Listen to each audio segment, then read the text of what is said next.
Takže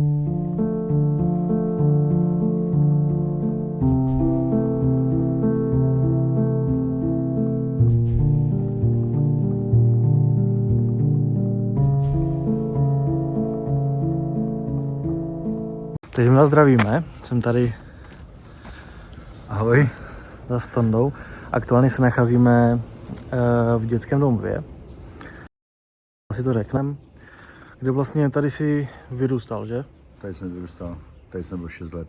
6 let, od 12 do 18, mimo tím jezdil na Inter, studoval. A vlastně si to celé projdem, i celý ten park si projdem. Možná zvuk bude trošku horší, ale natáčím to z mobilu, takže to bude trošku horší a něco nám k tomu asi povíš, že? Jak všechno. No, co si vzpomenu a co takhle vám řeknu. No. Abyste viděli, jak to fakt fungovalo od toho 72. do 76. co si pamatuju nejvíc.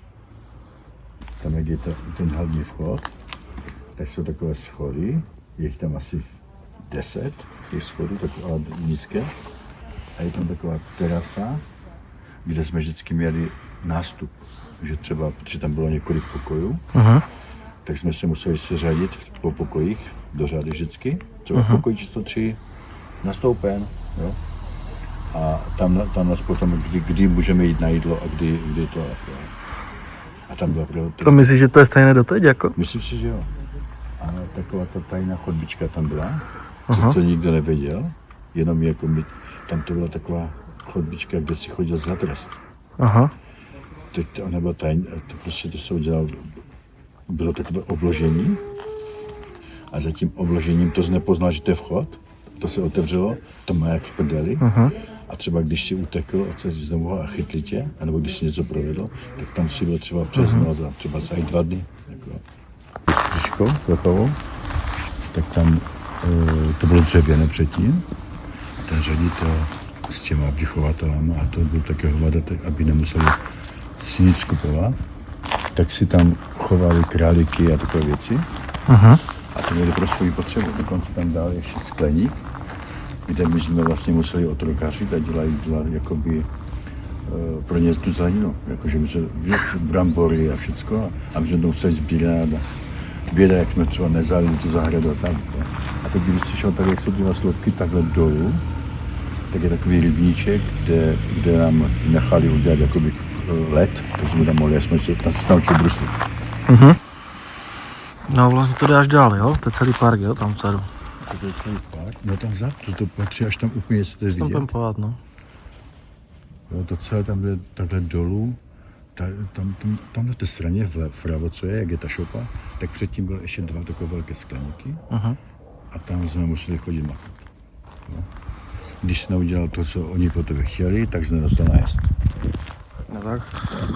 No tak asi v dnešní době to už je možná jinak, ne? No, to v kolikatých letech to bylo v 70. To bylo v 73. No, tak si myslím, že v dnešní době to už bude jiné. 73 až 70. To je vlastně před kolik 20, ne, 42 let, něco takového.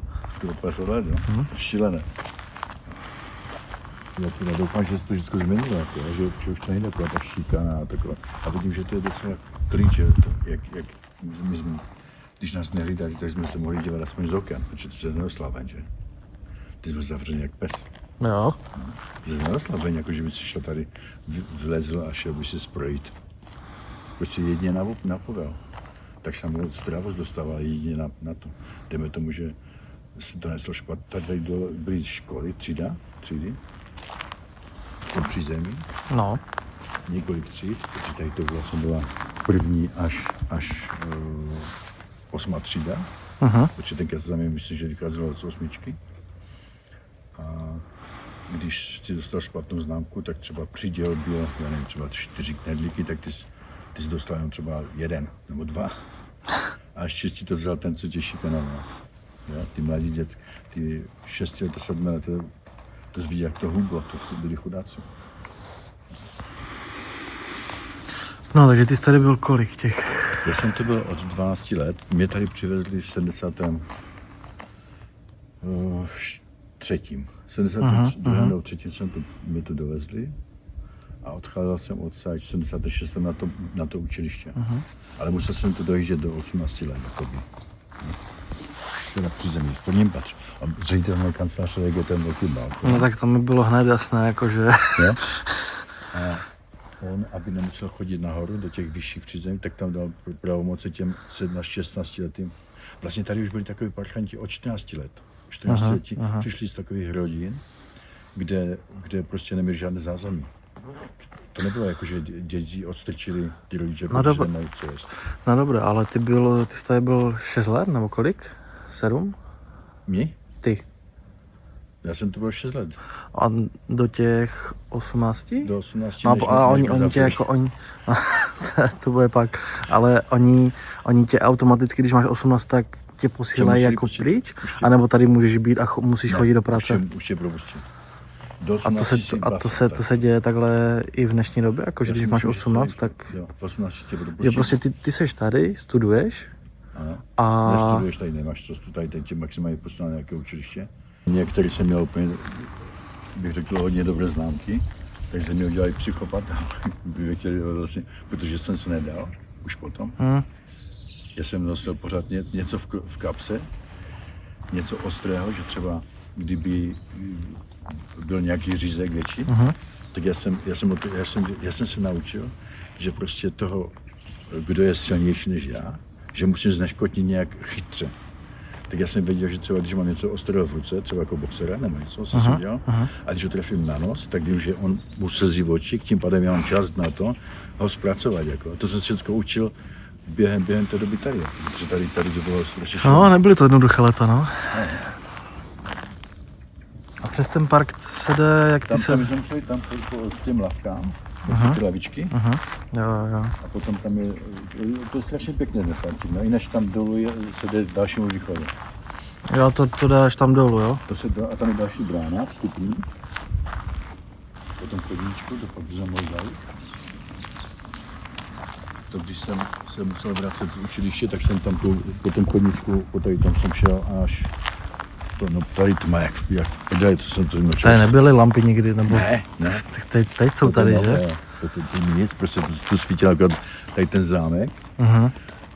A to svítilo jenom některý pokoj, protože oni šetřili jak v té době, jako jo. Oni se za dochraně jídlana, kde jsme museli chodit poctivě škrabat do konzole. Jo. A tak on za to, že třeba ušetřil, tak napsal jenom výkaz každý měsíc. Ušetřil jsem, já nevím, třeba 20 000 na jídle pro ty parchanty. No tak oni mu dali zásluhy, protože dostal medailu, dostal prostě nějaký diplom. Ale to viděl, jak mu roste barák, protože oni si z toho ušetřili. Tak jasné, no. Oni šetřili, to mě je hned jasné, jako no. Oni prostě kradli, za komunistů kradl, prostě nejvíc vždycky to šlo tyranii. No a jak jsi byl tady? Získal jsi vůbec nějaké, jakože měl jsi za těch 6 let. 6 let je docela dlouhá doba. No. Získal jsi nějaké jako kamarády nebo nějaké aspoň přátelé, nebo jako jsi žil v těch 6 let v době, že mám nůž v kapse a kdyby něco tak obornu. Jako. Přesně takhle jsem žil, akorát jsem se snažil ochraňovat ty mladší děcka. Jo? To byli takový, že to nebylo, jak mě to vezli, mě ten táta dal do domova. Za to, že jsem neposlouchal. Ale myslel si, že mě dá do domova, do dětského domova, kde se převychovám. Ale toto už byl extrém. Extrém. Toto bylo prostě, že to nebylo, na oko to byl jako dětský domov, prostušňáky a takhle. Ale jinak to bylo ono na Ostravě, jakože... Ono na Ostravě nebylo nic, jakože, nebo kolem Ostravy, na Příbora a tak, jakože zrovna tady. No mě o to, abych co nejdále, protože jsem utíkal do té Ostravy z toho Příbora za tím, tak aby mi to ještě trošku nechutili a to tak mě prostě, co nejdále aby bylo. Tady jestli ještě můžu, tady ten domek, co to je? No, se páme. Tak protože když si byli vychovatelé. Jo, chápu, že už to bylo přímo... To bylo pro ně. Oni tady tak to patří k tomu, ne? Jakoby k tomu zámku. To patří k tomu zámku. A on ten vychovatel, tady, když neměl službu, tak tady bydleli. No, mě to je jasné, no, že to bude něco s tím prostě. A ti když tady přišli, že tak musím mluvit o těch šmejdech, když oni si chtěli ukojit stek, protože to třeba manželka mu nedala, anebo prostě z něho udělala šaška doma, No. tak si šel prostě jenom tady si jak bukly dveře, najednou se rozletěly ty dveře tam. On si vzal někoho prostě a tam ho dobil jak psa. Tak, teď mám na tebe čas, teď mi řekni, proč to udělal. A ten kluk nevěděl. A oni tady bydleli jako i celé rodiny, nebo jen to měli jako na přespání tady ti vychovatele? To byli. Jo? Oni neplatili nájmy nic, jako. Oni to bylo pro ně... A to je celé, jo, takhle tam jo? Celé patří k tomu zámku. No, tam je i rybník vidím, tam je, že to je docela jako velké. Jo. Někdo zkonfiskoval pěkně, no. Jako kdyby to nebyl dětský domov. Tak to je zámek, jako tak tak, je to krásné tady, úplně. tak to je něco jak u nás, že kravaře máš, ne, nebo tak něco. To by to, Oni třeba dostali od státu dotace, to já nevím přesně, jako že to, ale oni měli třeba něco opravit, tak místo, aby to opravovali dělníci, tak tady dali jednoho dělníka, který tomu rozuměl, a zbytek mu pomáhali takoví ti starší kluci. Takže oni nepotřebovali žádné... A to takhle nevypadalo? Ne, to bylo prostě takové... Opryskané a tak, jo? Ne, to vypadalo asi takhle. Opryskané, no. Jo, aj taková šedá barva, to byla hnusná. Fakt. A říkáme, jak šel po tady tom chodníčku, tak jdeme se strachem, protože ty jsi nevěděl, jestli ten šmejc, co to bylo, nesedí tam někde na lavce a nečeká na tebe, jako. Aha. Proto ty jsi nedovolil, když jsi měl tady, jako já už 17-16 lety jsem jezdil z toho učiliště, tak já jsem nemohl si říct, chodím na vás, přijdu v 10, protože já jsem tu musel být třeba do 8. No a když jsem nepřijel do 8, třeba kdyby mi ujel vlak, tenkrát nebyly telefony, že řekneš, spozdil jsem se, protože nemáš dát, jak vědět. Vlastně. Tak on tady čekal na lavce s tyčkou a normálně tady tam třeba, a s tou tyčkou a ty normálně tě dobil jak psa, jako. Největší potupa byla, když tě ostřelili do hola. Tady. Není jak dneska, že moderní, že máš... Tak v dnešní době je každý jako to skoro. No, v té době byla taková, to byla strašná potupa. Úplně, když měl třeba, když jsi něco udělal, pro ně to byl trest, jako třeba za to, že si neuklidil pokoj. Jo? Nebo třeba si špatně uklidil, protože tam byla, oni dají vzor, jak má vypadat ustlána postel, a když oni chodili na kontrolu, jo, on přišel na pokoj, tady ti to nesedí, tu ti to nelicuje, tak už za to dostal trest. No a když se to víckrát opakovalo, tak aby dali najevo těm ostatním, že to si mi dovolit, tak tě chytli, normálně tě posadili tady, jak je ta velká. Ten balkon, ten ignorují to ten Jo. Oni se všechny děcka nahnali tady před to a teď na tom tě ostřihal strojkem dohola. A teď ty si vlezl před ně, že ty jsi neviděl, jak vypadáš dohola, protože každý chtěl být pěkný, že? Vlasy a to. No a mě tenkrát rozstřelili dohola. Za to, že jsem se vracel pozdě. Takže jsi vypadal jak teď. Ano, a každý je hůř, protože vlastně ještě jsem měl šrámy rozbitý. A takhle v těch dobách se nosili hára, ne? Vysoké, jakože... To vlasy právě. A kdo měl další vlasy, byl největší borec, že? No, jasné. Tady prostě, já jsem chodil na učiliště a přišel jsem tam a s holou hlavou, tak to byla potupa pro mě. A všichni se smáli. No tak v těch dobách, že? No. Jako já jsem 99, že tak já nedokážu představit, to můj otec je 72 a jako se nedokážu představit, jaké to bylo, jakože to, já jsem zažil úplně něco jiného než ty vlastně, že celkově tu výchovu a... V té době, když já jsem přišel na učiliště, tak každý během chvilku viděl, že jsem z Řecáku. A třeba ti, než jsem si tam udělal kamarády, tak buď se ti posmívali, ale za zády, protože když by mi to řekl do očí, tak já jsem vzal židlu, mě to bylo jedno, chlap mohl být 2metrový, ale já jsem ho sejmul židlou třeba. Jo, něco jsem měl po ruce. Psychovat mi říkali vlastně. Jo, už je tam psycho, už bacha na něho třeba. Takže se na mě nepodíval špatně, ale já jsem se cítil blbě, jakože vevnitřku. Jako. Nejkrásnější to bylo, když jsem potom přijel z toho děcáku, už na to učiliště, do toho prvního ročníku, a tam už jsem potom mohl chodit ven na vycházky, jednou týdně. Samostatně, to už bylo prostě, jsem byl jak úplně pták volný, jako. To bylo něco nádherného. No vycházky, ty jsi tam vlastně byl od 12, jo, že? A vycházky ti... Tady nebyly vycházky žádné. No tady ne, jo? Jo, učiliště vlastně jsi říkal, jo, učiliště. Tady jste šli maximálně společně někam. dejme tomu, protože tady v tom dětském domově, v té době, když já jsem to byl, bylo nějakých 80 dětí. Mhm. No. A dělalo se na 3 skupiny, takže třeba po, já nevím, středním po 30 se vzalo jedna vychovatelka, jeden učitel a jeden tady ten zmrt, co to bydlel, ten. A šli jste někam, protože tady nebyl doktor.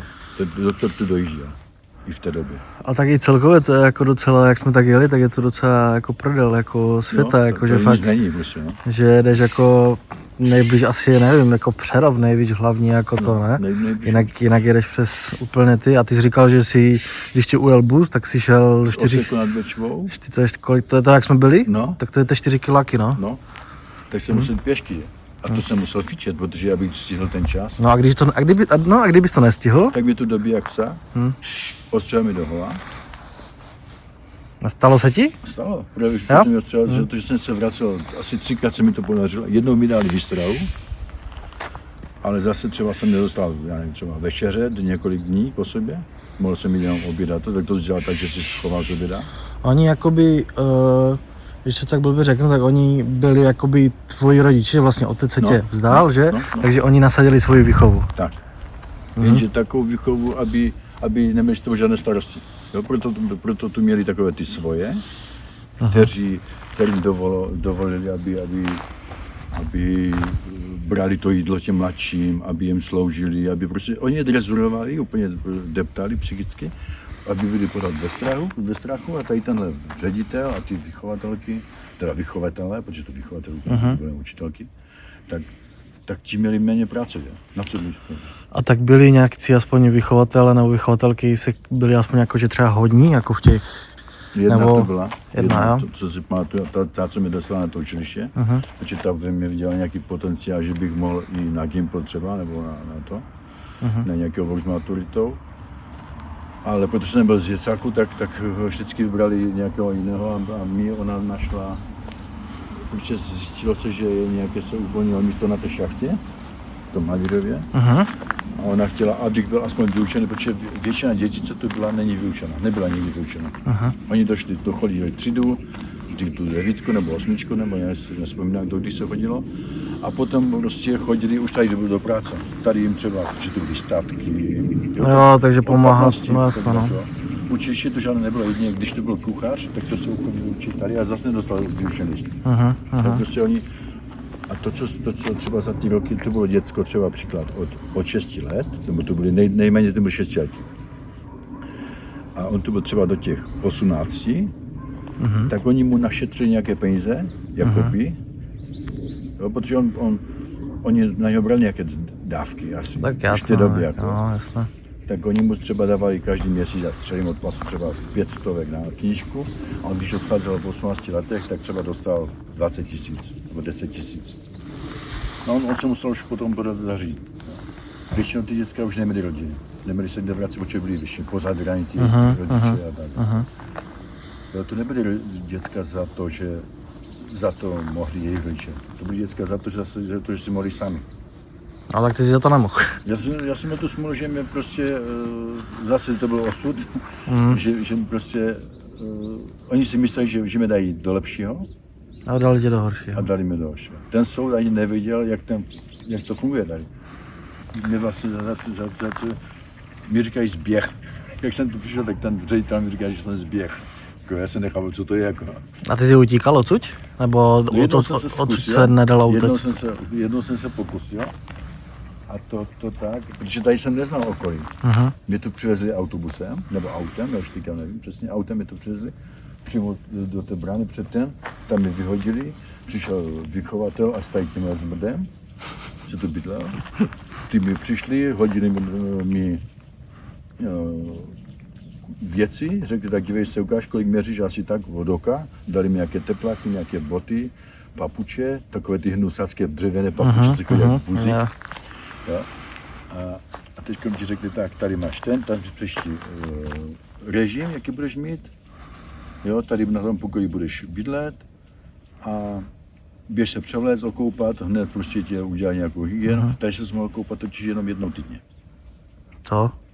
To pustit, oni šetří vodou vším jako. Dobrá, byla to aspoň teplá voda? No, taková vlašná. Aha, jako, dobrá, no. Jo. A to bylo tak, že řekli, nástup na koupání, jo?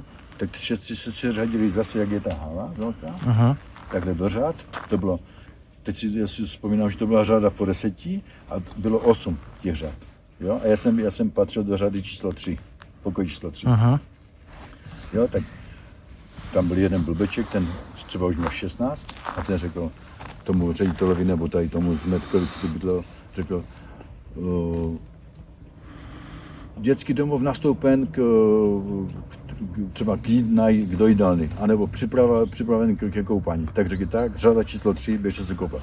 To je umývárka, kde bylo takhle několik umývadel jak prasata, takové plechové. Tam několik umývadel, zrcadlo, myslím, že tam byly tam také 2 zrcadla. A za tebou byly takové záchody, hnusné, normálně odporné. Dokud tam byl ještě jeden takový záchod, ty jsi měl takové 2 šlapky, ty jsi na to sedl a ty jsi měl vykadit, jo? Tomu se říká francouzský záchod. To je turecký nebo co, ne? Tomu se říká francouzský. No. Že v Turecku to tak je, že máš jenom jednu velkou díru a tam si tak to, bylo no. v jedné místnosti.